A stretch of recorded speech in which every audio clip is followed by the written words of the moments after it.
a entrar en otros temas. Ya tengo a mis queridos Mario Campa y Sofía Lameiro en el cuarto de espera, y es que tenemos que hablar del dilema de las vacunas. Hoy fue un santo dilema porque parece que ningún chile les embona, y perdonen, lo tengo que decir. Que por qué no tenemos vacunas, que por qué no tenemos, que porque Marcelo no está hablando por teléfono y parece que todavía las está negociando, no que ya las habían negociado. N cantidad de argumentos. La de hoy es: ¿por qué nada más llegaron 3,000 vacunas? Y para explicar eso y mucho más, les agradezco justo a mi querido Mario Campa y Sofía Lameiro. Mario, ¿cómo estás? Ahí está, creo que el mute. A ver si le quitamos el mute. Mientras, mi querida Sofía, ¿ya andas por ahí?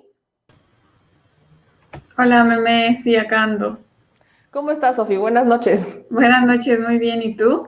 Bien, bien, bien, muchas gracias. A ver si ya tenemos ahí a mi querido Mario Campa. ¿Cómo estás? Buenas noches. Ay, perdón, era yo. Sí. Hola, buenas noches. Sí, Mario, ahora sí te tocó a ti. Buenas noches. A ver, quiero ir cuadrando esto. Mario, ayúdame a cuadrar el tema de las vacunas. Sí. ¿Cómo anda México? México está dentro de los primeros 10 países que recibe vacunas. De hecho, el primero en América Latina. ¿Cómo nos posiciona esto y cómo deja el argumento de la oposición del que todos se quejan y nada les parece? Bueno, justo es eso el fondo del asunto, ¿no? Parece más una protesta política que un reconocimiento de las circunstancias que vivimos actualmente, donde por supuesto que tenemos una producción en el mundo muy restringida y únicamente son un puñado de países los que ya empezaron su plan de vacunación. Estamos hablando de potencias mundiales: Estados Unidos, China, Rusia. Y ni siquiera países en Europa han empezado, ¿no? No estamos hablando de potencias como Alemania, Francia, que no han empezado. El Reino Unido ya, también en esta coyuntura de la salida del Brexit, pudo haberse adelantado un poquito. España está por empezar también, y justamente recibió un avión similar al mexicano, donde son muy pocas dosis, y es sí un gesto simbólico para decir esto ya empezó. Y en las siguientes semanas y meses van a estar recibiendo más dosis conforme la producción de los laboratorios, evidentemente, de las farmacéuticas, lo vaya permitiendo. Entonces, estamos hablando de que llegan en este momento 3,000 unidades de 1,000,000, casi 1,500,000 que se van a aplicar de aquí a finales de enero, ¿no? Recordando que la aplicación va a empezar entre aquellos que están en la primera línea, el personal sanitario, y las personas de los grupos vulnerables. Mañana mismo empieza, creo ya, la aplicación de estas primeras unidades, y seguirán, ¿no? Conforme vayan llegando más cargamentos, más aviones, se irán distribuyendo por toda la República. ¿Empezarán dónde? En Coahuila y en la Ciudad de México por cuestiones logísticas, y se irán distribuyendo eventualmente a todo el país. Ese es donde estamos en este momento, ¿no? Ahora, Sofi, te quiero preguntar a ti, ¿cómo ves este seguimiento? Hay muchas personas que se están quejando por lo de las 3,000 dosis y dicen que cómo celebra el país que llegan solamente 3,000 dosis, no hacen el análisis que ya nos ayudó a hacer Mario, pero tampoco leen lo que pone Marta Delgado, en donde dice que estas 3,000 dosis lo que buscan es aprovechar para aceitar esta cadena de frío, ultimar detalles, y a partir de ahí las entregas son semanales. ¿Cómo interpretas tú estos discursos de la oposición que hacen mucho ruido y que generan sin duda cierta incertidumbre con la ciudadanía? Pues bueno, lo primero es que obviamente el proceso de las primeras dosis que iba a llegar iba a conllevar a los ajustes en los protocolos, que es algo de lo que había hablado ya Marcelo Ebrard, Gatell y el propio presidente en días pasados en las conferencias mañaneras, porque obviamente como lo habían ya manejado y informado, esta nueva vacuna pues tiene cuestiones muy particulares a las cuales ningún país se había enfrentado antes, ¿no? Entonces esta primera etapa, que es la que llamaron la etapa de calibración, es en la que van a estar ajustando el protocolo para hacerlo pues de la manera más efectiva y que obviamente se vaya ajustando de acuerdo también a las siguientes vacunas que van a llegar, que van a ser también de otros laboratorios, y que es importante que el país esté preparado para eso. Creo que esto es un hecho histórico, como ya mencionaba también Mario, somos de los primeros países que están recibiendo la vacuna y que además también ya al día de mañana las vamos a estar aplicando, lo cual también son buenísimas noticias para los primeros médicos que van a ser vacunados y que además pues están en la línea de batalla al frente de la atención a COVID, ¿no?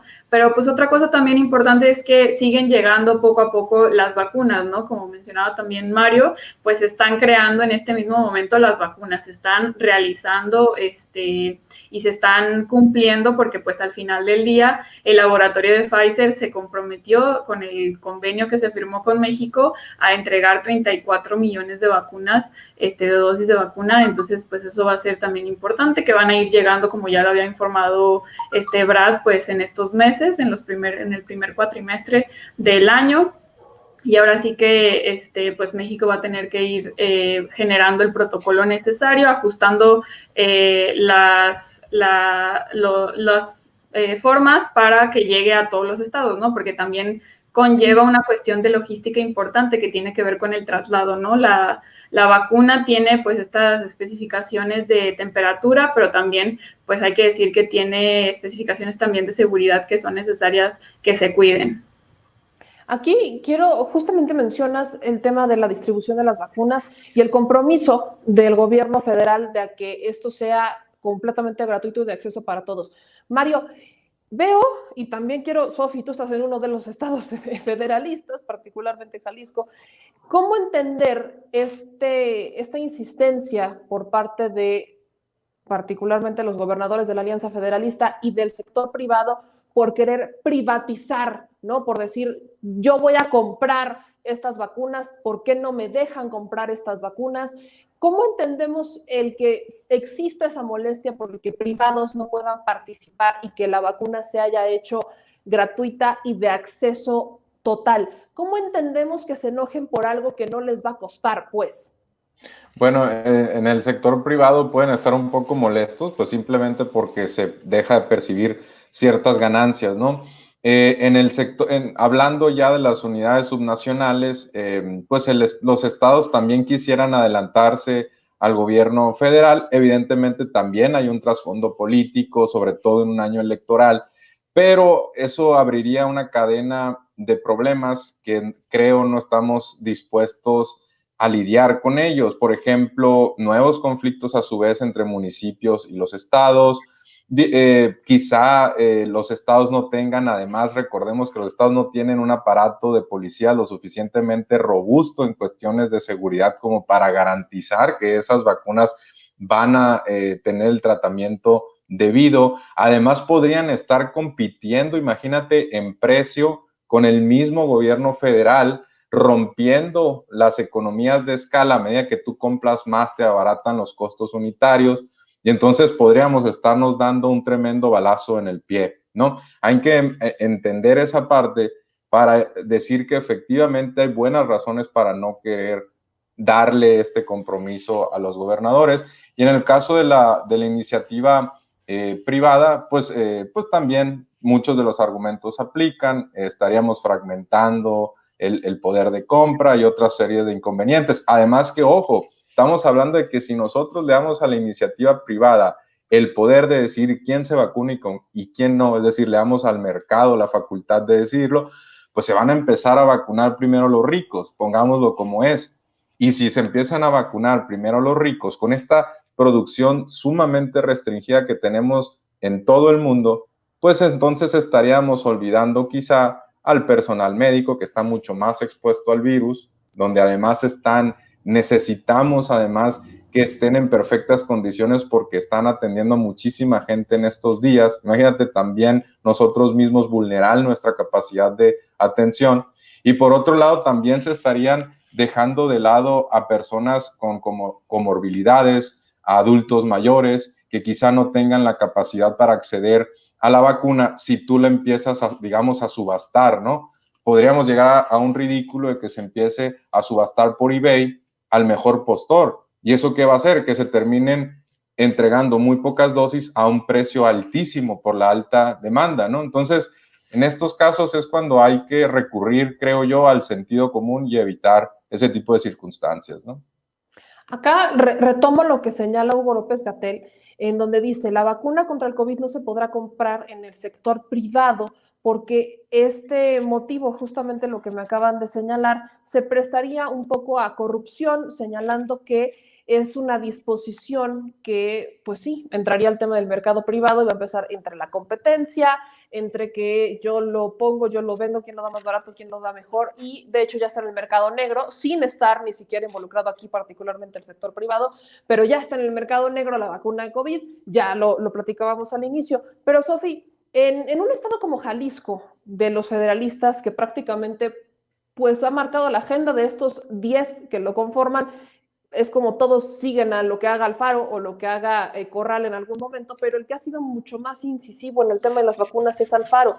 El tema de Jalisco, mandaron incluso un boletín el 27 de noviembre, ¿no? Donde ya estaban, según ellos, listos para recibir, distribuir y administrar la vacuna contra COVID-19. ¿Tú crees que efectivamente estados como el tuyo, Jalisco, estén listos? La infraestructura del estado, la disposición que tiene el gobernador, ¿crees que estén listos para hacer llegar estas vacunas? Pues bueno, en el caso de Jalisco creo que hay varias cosas muy particulares que no sé si todos los gobernadores de la Alianza Federalista comparten. Por ejemplo, Jalisco es uno de los estados que no está adherido al INSABI, por lo cual significa que los servicios que están a cargo de la federación son IMSS e ISSSTE y están a cargo del estado todo el resto de la infraestructura de salud pública, ¿no? Esto incluye las Cruz Verdes, los hospitales municipales y los hospitales civiles, ¿no? Entonces, pues bueno, ahí yo creo que el gobierno del estado tiene pendiente realmente presentar un protocolo serio de vacunación hecho con expertos y con técnicos para de alguna forma replicar lo que se está haciendo a nivel federal a través de todo el sector salud, ¿no? Creo que eso es algo que pues deben de considerar conociendo cómo está la situación del estado, que hay esta variante de administración pública, ¿no? Creo que ahora se verá realmente la disposición del gobernador de colaborar con otras autoridades, cosa que no hemos visto en pues sus 2 años de gobierno, que se ha visto muy rejego en realmente colaborar con las autoridades en específico federales por la animadversión que tiene política, ¿no? Y esto pues sí llama mucho la atención. También la verdad es que activa varias alertas sobre lo que pueda pasar con la vacuna, pero yo tengo la confianza que el gobierno federal tiene pues mucha coordinación en todo este tema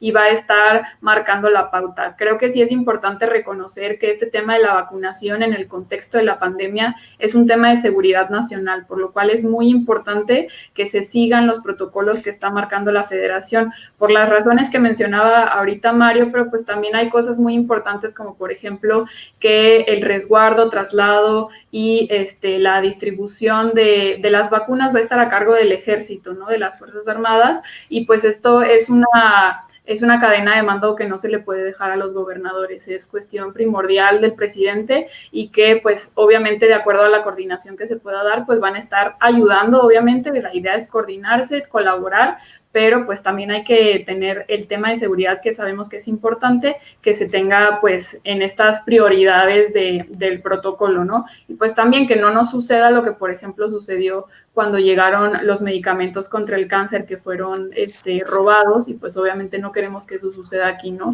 Creo que por eso también es la importancia de que sea pública, que sea gratuita y que sea accesible para todos y todas, y en esto pues creo que el presidente ha sido muy tajante en que se va a mantener de esta forma y que van a procurar que ahora sí que todas las personas, incluso las que estén en las comunidades más alejadas, pues puedan recibir la vacuna y pues nadie se quede sin vacunar, ¿no? Y es que tampoco es nuevo el que las Fuerzas Armadas estén resguardando algo tan importante como en este caso son las vacunas. Escuchaba a algunos reporteros cuestionar por qué estarían en un lugar secreto, que iban a estar resguardadas en un lugar secreto, y cuestionaban mucho. Luego retomamos prácticamente lo que decía Sofi, que se robaron incluso medicinas que necesitaban, que están en escasez, Creo que el tema no está a discusión, ¿verdad? Del por qué necesitábamos que estuvieran bien resguardados y por qué lo hacen las Fuerzas Armadas. Lo repito, no es nuevo, aunque se sigue usando ese argumento como para decir, ven, está militarizando Andrés Manuel López Obrador todo esto.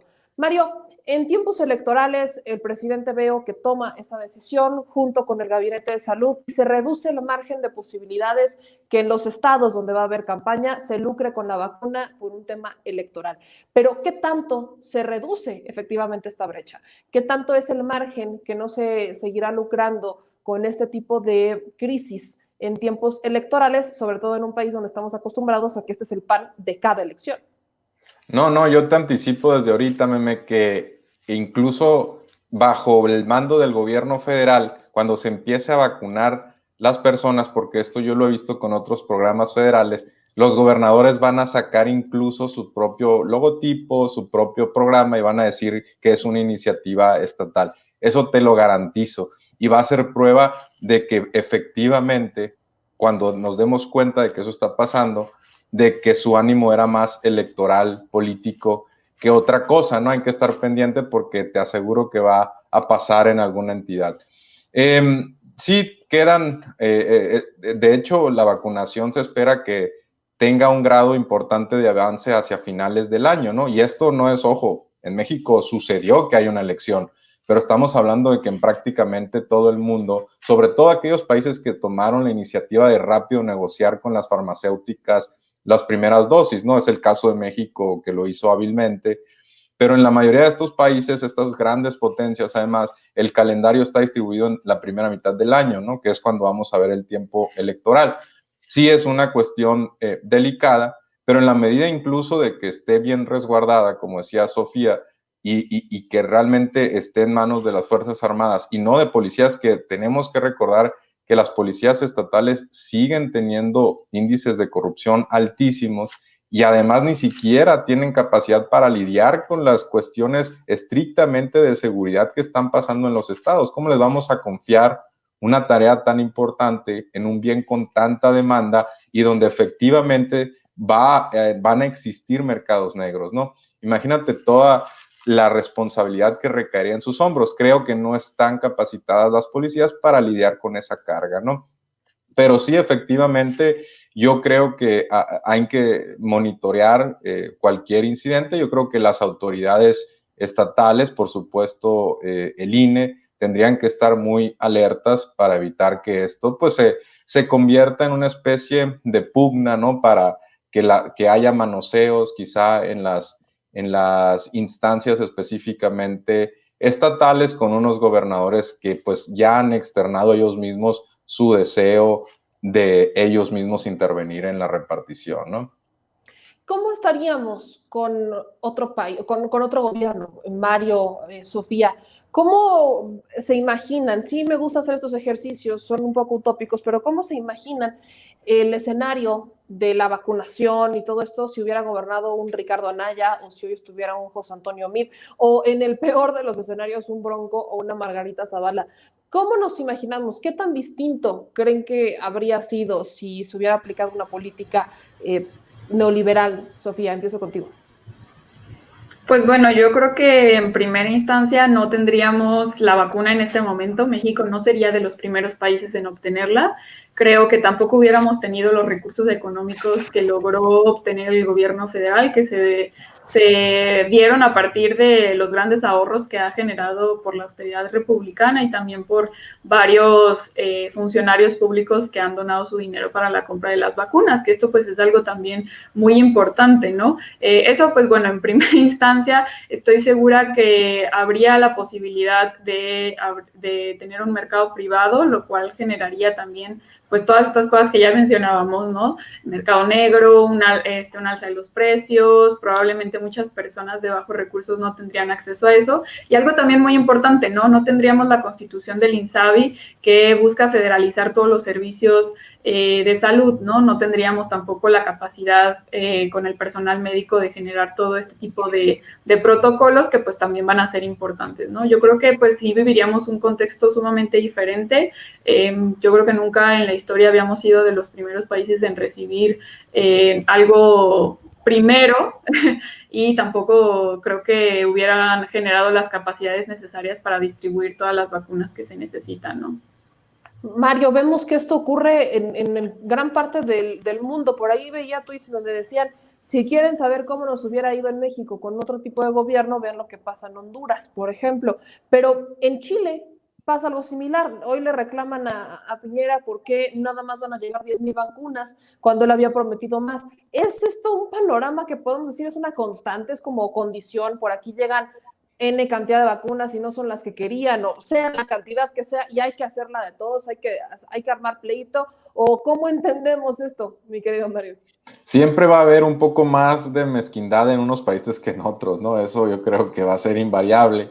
Ahora, lo que hay que también señalar es que no necesariamente el hecho de que lleguen en este momento 3,000 o 10,000 dosis de una vacuna, ya eso está como para relajarnos, lavarnos las manos, en específico los gobiernos, y ya tumbarse a la hamaca, porque hay países que todavía no han garantizado el 100% de la cobertura, ¿no? Y hay otros que ni siquiera están cerca de un 80-70% que ya medianamente te permitan respirar un poco. En el caso de México, hay arreglos muy importantes, no únicamente con Pfizer, ¿no? México y Argentina, recordemos que tuvieron una negociación muy intensa con Oxford, ¿no? Entonces, estamos también a la espera de otros cargamentos. No vamos a depender únicamente de la vacuna de Pfizer. Eso es algo muy interesante porque quizá en este momento podría ser que aquellos que efectivamente firmaron un acuerdo de compra con Pfizer estén recibiendo ciertas cantidades conforme la producción de Pfizer lo permita. Todos los países están peleando por las mismas dosis, pero eventualmente también habrá que reconocer el esfuerzo que hizo México con otras farmacéuticas, ¿no? Entonces, en ese sentido, creo que es un avance importante. Yo también coincido con Sofía en que difícilmente hubiéramos visto con otro gobierno que México estuviera entre los 10 primeros países en recibir la vacuna en el mundo. Estamos hablando de que antes incluso que muchas otras potencias y quién sabe, hasta nos hubiera ido probablemente peor si quizá una Naya, no sé, estando en conflicto con Trump en una guerra frontal, porque era un discurso un poco más subido de tono, o sea, a lo mejor no se hubiera negociado como región, a lo mejor las farmacéuticas hubieran creado algún tipo de conflicto. Ve tú a saber, ¿no? No sabemos, el contrafactual es complicado, pero yo sí creo que en este tema de la vacuna, México se ha puesto a la vanguardia de otros países o a la vanguardia latinoamericana, específicamente también ahí de la mano muy de cerca con Argentina, ¿no? Me parece lo más interesante a nivel regional, ¿no?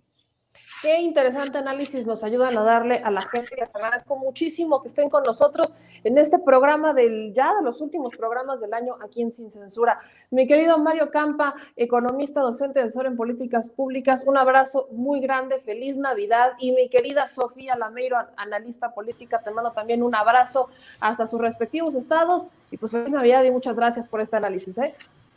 Feliz Navidad a las dos, que la pasen muy bien, y a todos los que nos ven y todas. Muchas gracias por la invitación, Meme. Un gusto siempre estar aquí y pues bueno, felices fiestas a todos y a todas las que nos ven. Felices fiestas, un abrazo y pues nos vemos pronto.